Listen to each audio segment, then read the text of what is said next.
Pinaghandaan ni Isabel ang araw na yon. Ang muli nilang pagkikita ni Lucas. Sa loob ng 10 buwan nagpaganda siya ng husto. She even enrolled herself sa gym ni Brandon upang mas lalong gumandang hubog ng kanyang katawan.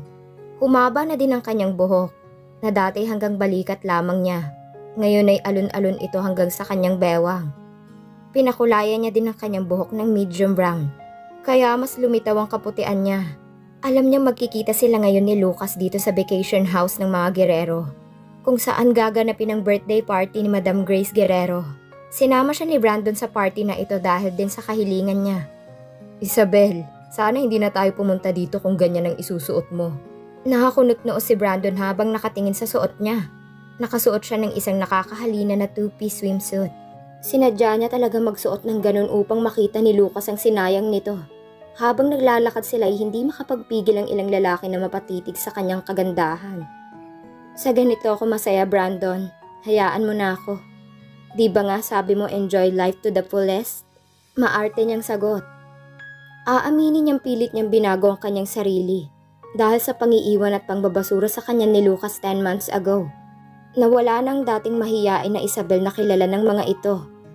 Hays, gusto kong alisin lahat ng mga mata ng mga lalaki dito eh. Nginitian niya lang si Brandon.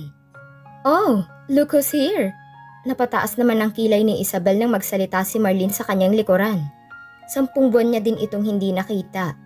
Napakunot ang noon nito nang makita ang kanyang itsura. Alam niyang na-insecure ang babae. Inirapan niya lang ito at hindi na pinansin. Lalagpasan niya na lang sana ito, ngunit nagparinig ito. Ang dami talagang langaw na naliligaw dito sa beach, no? Anito sa katabing babae. Siguro magkaibigan ng dalawang ito. Tama ka dyan sis, mga langaw na piling butterfly. Nagtawanan ng mga ito ngunit naputol ang pagtawa ng mga ito dahil sinabayan niyang tumawa ang dalawa. Anong tinatawa-tawa mo? Nakataas kilay na tanong ni Marlene sa kanya. Gosh, minsan talaga nakakatawa na lang eh. Kapag nilalait ka ng mga taong mukhang paa at mukhang likod. Kung mataas ang kilay ng mga ito, mas tinaasan niya ang kilay niya. Tiningnan niya pa ang mga ito mula ulo hanggang paa at lalo na ang katawan ni Marlene. Halatang asar na asar ang mga ito sa kanya. Hi miss, can I get your number? Napalingon si Isabel sa 3 lalaking kabataan na kumukuha ng number niya. Later guys, okay? Maarte niyang sagot sa mga ito. Napapangiti naman siya dahil mas umasim ang mukha ng 2 babae sa gilid niya. Pa-picture na lang miss. Please? Ang ganda-ganda mo kasi. Sabi pa nung isang lalaking mukhang 19 years old pa lamang. Ngumiti na lang si Isabel sa camera para pagbigyan ng mga kabataan na fans niya. Bago ito nagpasalamat at umalis. Nakangiti siya ng ngiting aso sa 2 mayabang na nagsabing langaw siya. Ang asim ng mga mukha nito parang pwede nang maging endorser ng Dato Puti. Alam mo Cindy, hindi naman porket dinarayo ka ng mga lalaki maganda ka na. Minsan kasi mas pinupuntahan ng mura kaysa mamahalin. Sabay pang tumawa ang mga ito. Nagkibit-balikat lang si Isabel dahil alam niya sa sarili niyang insecure ang mga ito sa ganda niya. Halika na Isabel. Bulong ni Brandon sa kanya. Pero pumalag siya. Hindi siya makakapayag na hindi siya makakaganti kay Marlene kaya pinaringgan niya ito. Mamahalin pero walang class? Ang galing no? Parang yung itsura at ugali ng ibang tao dyan made in ukay. She rolled her eyes in front of the 2 insecure girls. Napanganga ang mga ito sa sinabi niya. Brandon, let's go. Masyadong masangsang sa lugar na to. Excuse me? Hoy Isabel, kami ba ang pinariringgan mo ha? Lumapit si Marlene sa kanya. Marlene, ayaw namin ng gulo. Sabi naman ni Brandon. Sino bang pinapatamaan niyang kasama mo ha, Brandon? Nanggigil na ito sa kanya pero siya ay cool at relax lang. Ayaw niyang madagdagan ng wrinkles niya. Akala ko hibang ka lang. Mahina ka din pala, Marlene. Mataray niyang sagot dito. Mas lalo itong naasar sa kanya. Ang yabang mo ha? Siguro kaya ka iniwan ni Lucas dahil ganyan ang ugali mo. Ginamit ka lang pero hindi ka minahal. Masakit ba, Isabel? Nahalata nitong tinamaan siya sa mga sinabi nito dahil napalunok siya. Kainis, bakit ang sakit? Huminga siya ng malalim bago sumagot. Bakit naman ako masasaktan, Marlene? Ang totoo, masaya nga ako. At kahit isang beses nakasama niya ako at naging girlfriend pa. Ikaw, mukhang stress ka pa din para mapansin lang ni Lucas? Nakakaawa ka, Marlene. Galingan mo sa pagpapapansin kasi. Kung ako sa'yo, magparitoke ka na din ng hinaharap at ugali mo para magustuhan ka naman ni Lucas kahit papano. Sinundan pa niya ng mahinang tawa ang mga sinabi niya. Naputol lang ang pagtawa niya dahil paglingon niya ay nasa likuran nilang taong kahit kailan. Hindi niya makakalimutan. Ang taong nagpabago sa kanya. Ang taong minahal niya pero binasura lamang siya. None other than Lucas Guerrero. And he is staring at her with emotionless cold eyes. Lucas, nanggugulo yang si Isabel dito. Kanina pa niya ako inaaway. Sumbong pa ni Marlene nang makita din nito si Lucas. Hindi bagay sa'yo mag-baby talk. Sa sobrang inis ni Isabel kay Marlene ay hindi niya napigilang sabihin yun. Wala siyang pakialam kahit magmukha siyang kontrabida. Kung manggugulo ka lang dito, umuwi na kayo. Ani Lucas sa baritonong boses na nakakapanghina ng kanyang tuhod. Napangiti naman si Marlene at lumapit kay Lucas na humawak sa braso nito. Bakit naman kami uuwi, Lucas? Wala naman kaming ginagawang masama. Hindi ko pa nga nababangasan yung peking ilong niyan eh. Aniya sa loob niya. Pinigilan niya na lang ang kanyang bibig na idugtong ito. Natahimik lang ang lahat sa pagtataray niya kay Lucas. Nakatitig lang ito sa kanya at nakakunot ang noo nang lumakad na sila palayo ni Brandon sa mga ito. Kumapit siya ng mabuti sa braso ni Brandon. Sinadya niya maglakad na parang isang modelo. Alam niyang nakatingin ang binata sa kanila ni Brandon. Kaya mas ginalingan niya ang paglakad niya. Ngunit sa totoo lang gusto na niya talagang umuwi. Parang hindi niya kaya makipagsabayan kay Lucas sa mundo nito. But he played me. I will play with him too. Pagbabayaran niya ang paglaro niya sa akin. Minsan may mga bagay talagang nagpapabago sa ugali natin kapag nasaktan tayo ng todo ng taong minahal natin ng todo. Hello everyone! Thank you for coming to celebrate my birthday. I'm very glad to see all of you. Alam kong ang iba sa inyo ay galing pa sa malayong lugar, but still nagpunta pa din kayo para sa aking kaarawan. Nagpalakpakan lahat ng tao sa beach birthday party ni Madam Grace. Pagkatapos nito magsalita sa gitna ng mini stage na sentro ng buong resort. Madaming tao ang invited ni Madam mula sa kanilang pamilya, mga kaibigan at mga piling empleyado nila. Madilim na ang paligid dahil 8:00 na ng gabi. Nakipalakpak na lang si Isabel habang katabi niya si Brandon na masayang masaya din para sa ginang. Wala sa mood si Isabel dahil tanong na tanong niyang paglalambingan ni Lucas at Marlene sa di kalayuan.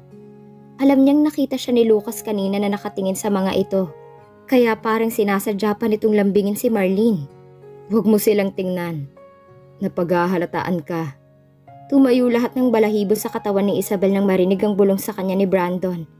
Nagulat siya dahil may kasamang pagyakap pa sa kanyang bewang ang pagbulong nito. Mukhang lasing na ang binata. Naiinis siya sa paraan ng pagkakayakap nito sa kanya. Ano ba, Brandon? Lasing ka na. Akmang aalisin niya ang pagkakayakap nito sa kanyang likuran na magsalita muli ito. He's looking at us. Ayaw mo ba siyang gantihan? Napalingon siya kay Lucas. Nakatingin ito ng masama sa kanilang dalawa ni Brandon. At inisang lagok ang hawak nitong alak. As if naman nagseselos ka, Lucas. Alam ko namang baliwala lang ako sa'yo. Ani niya sa sarili. Ang bango mo, Isabel. I love the way you smell. Para kang marshmallow. Dahan-dahan itong hinawakan ng kanyang hita. Nakaswimsuit lang kasi siya sa mga oras na to. Kainis. Nababastos na ako, Brandon eh. Kung gusto mong manatiling magkaibigan tayo, lumayo ka sa akin. Matigas niyang utos dito. Natigilan naman ito at dahan-dahan siyang binitiwan. I'm sorry, okay? Halatang inis din ito sa kanya. Inirapan na lang niya si Brandon at lumayo dito. Ito kasi ang unang pagkakataon na nagpakita ito ng kalokohan sa kanya. Sinigurado niyang makakalayo siya kay Brandon dahil lasing na ito. Napagpasyahan niyang pumunta sa lugar kung saan medyo tahimik at walang tao. Kumuha siya ng isang baso ng wine sa waiter na dumaan bago siya lumakad papunta sa isang sulok ng beach kung saan walang taong manggugulo sa kanya. Gusto niyang mapag-isip-isip kung tama bang nandito siya. Tama pa ba ang ginagawa niyang pagsunod kay Lucas upang pasakitan ito? O siya lang ang mas nananakit sa sarili niyang damdamin. Mula kasi nang maghiwalay sila hindi na niya ito muling nakita pagkatapos ng ganap sa mall. Paano lumipad na ito papuntang Amerika? Umuwi lang ito para sa kaarawan ni Madam Grace. For 10 months kinalimutan na niya ako. Ano pa bang ginagawa ko dito? Sa loob ng 10 buwan alam niyang magkasama si Lucas at Marlene sa Amerika. Walang duda na ito nga ang pinalit sa kanya ni Lucas kaya naman nanggagalaiti siya kapag nakikita niya si Marlene. Isa itong ahas, mga agaw. Ininom ni Isabel ng straight ang wine na hawak niya. Napangiwi siya sa sobrang pait. Vodka pa lang kanyang nakuha kanina. Bakit ka nagpunta dito? Napalingon si Isabel sa pamilyar na boses sa kanyang likuran.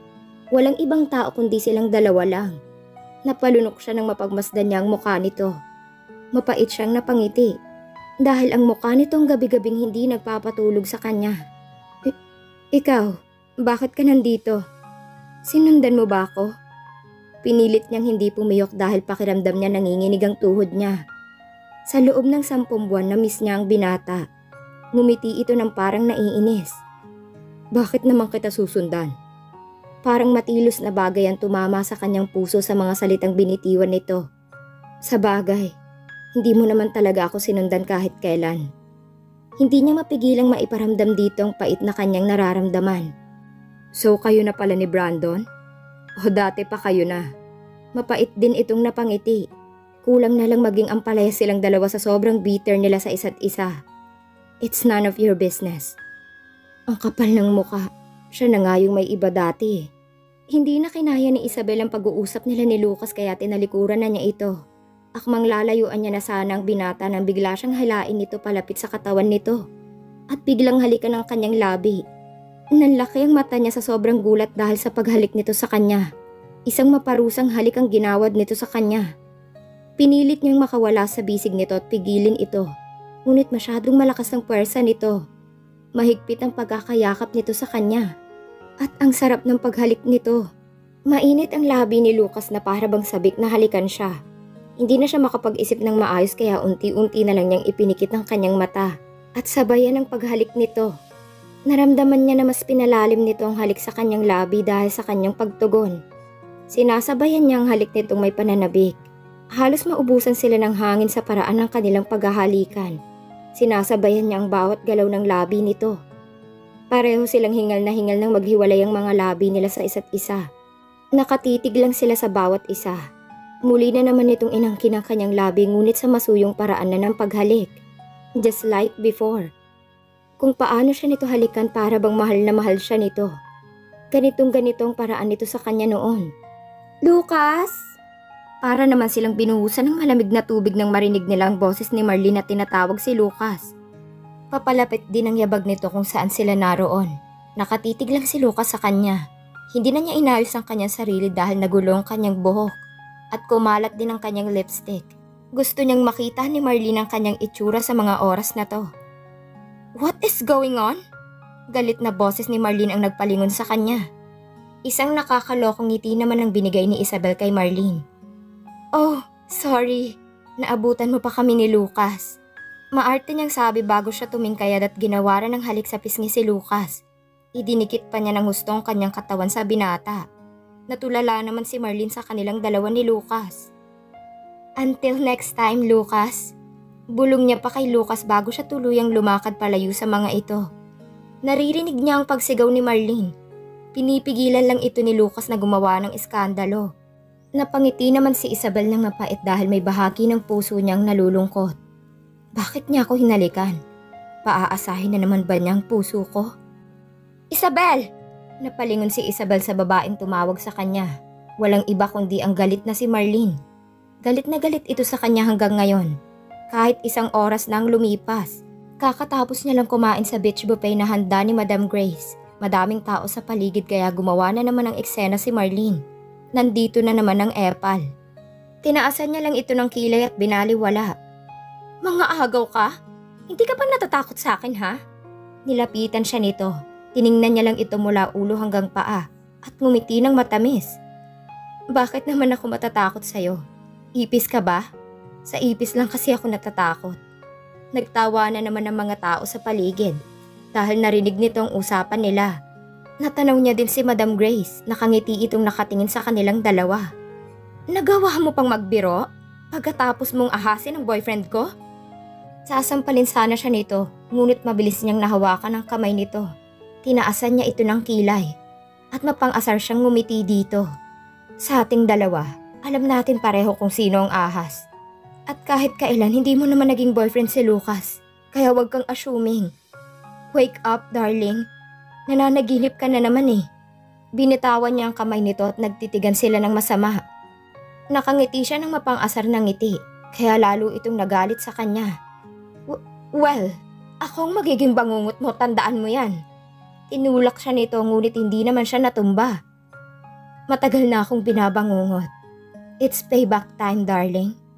Tumawa siya ng parang isang kontrabida sa pelikula. Halos umusok naman ang ilong nito sa sobrang inis, lalo na't pinagtatawanan ito ng mga tao. Bakit ka ba nandito ha? Para manggulo? Hindi ka naman invited dito, kaya umalis ka na. Marlene, stop it! Napalingon sila kay Mrs. Grace dahil lumapit ito sa kanilang dalawa. Tita, siya po ang patigilin nyo dahil siya ang nanggugulo sa party nyo. Halos mangiyak-ngiyak na ito. Inirapan niya lang ito dahil naiinis siya. Piling pa inosente palagi ito. No, Marlene, you shut up. Or else ipapakita ko sa mga tao ang laman nito. May hawak itong iPad tablet. Ano naman ang laman ng iPad tablet na yun?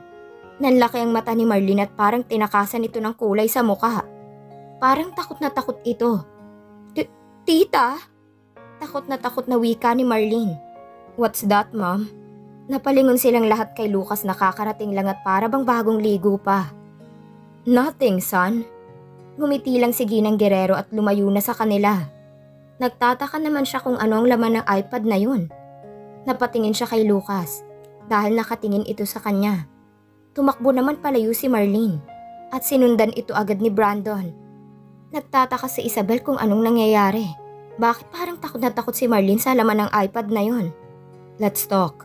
Lumapit sa kanya si Lucas. Amoy na amoy niya ang sabon na ginamit nito sa pagligo. Ang bango-bango nito na parang ang sarap pampayakap. About what? Mataray niyang sagot. Come with me. Matigas na utos nito. Hinila siya ng binata. Buong sistema niya ang sumisigaw na wag siyang sumama kay Lucas. Dahil paniguradong nasa panganib na naman ang puso niya. Ngunit ang buong pagkatao niya ay hindi niya mapigilang sumama kay Lucas at magpatangay dito. Hila-hila siya nito papunta sa cottage room nito. Walang sali-salitang sinunggaban agad siya ng binata ng halik. Pagkapasok pa lang nila ng cottage room. Nilak nito ang pinto ng cottage room. Habang hinahalikan siya, tila ba sinusulit nito ang mga buwan na hindi sila magkasama. Buong puso naman at tinutugon ni Isabel ang bawat halik ng binata. Di naman nila ang init ng bawat isa. Bawat ritmo ay kusa nilang sinasabayan. Magkaayos na kaya sila ng binata? Anong magiging reaksyon ni Lucas kapag nakita nitong lihim ni Marlene? At dito na po nagtatapos ang kabanata ng ating kwento. Please like, share, subscribe and hit the notification bell para lagi kayong updated sa mga parating ko pang uploads.